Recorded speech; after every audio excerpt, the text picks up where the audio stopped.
Əziz dostlar, əziz qardaşlar, Ayaz Studiyada yeni bir ifam gəlir, lirik anamans gəlir. Allah bütün analara can sağ versin. Evlatlar həmişə analara hörmət eləsin və hörmətini saxlasın. Gözəl bir anamans gəlir, lirik mahnı. Trend üçün.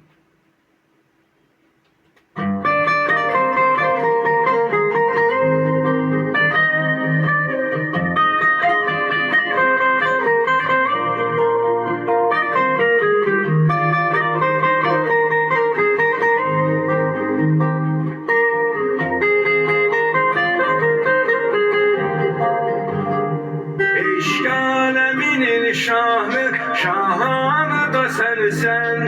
Her takmadığın derdin, dermanı da sensen. İşk aleminin canı, cananı da sensen. Cennet edilen sözsüz menası da sensen. Ana senin ellerinin, aldığın nefeslerinin, eşkini, mehabbetinin kurbanı yollar. Ana senin ellerinin, aldığın nefeslerinin, eşkini, mehabbetini kurbanı yollar. Bu benim zanımdı, dertlerime yanandı. Dünya bana dağılsa da o bana kalandı. Bu benim zanımdı, dertlerime yanandı. Dünya bana dağılsa da o bana kalandı.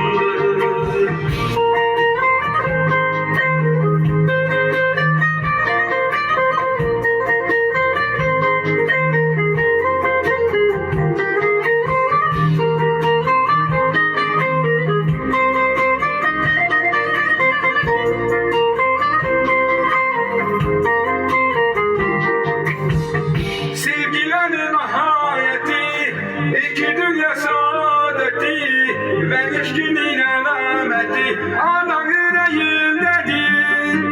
Sevgilerin hayati, Allah'ın zamaneti ve eşkinin alameti ana yüreğimdedir.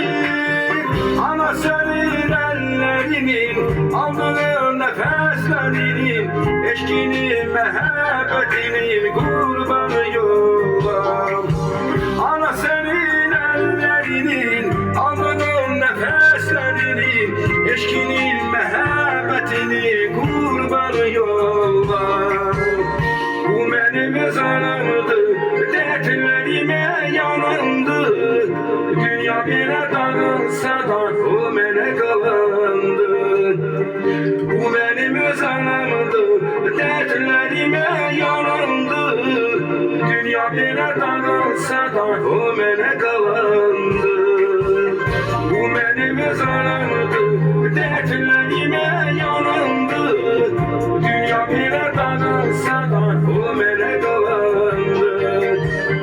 Bu benim zanımdı, dertlerime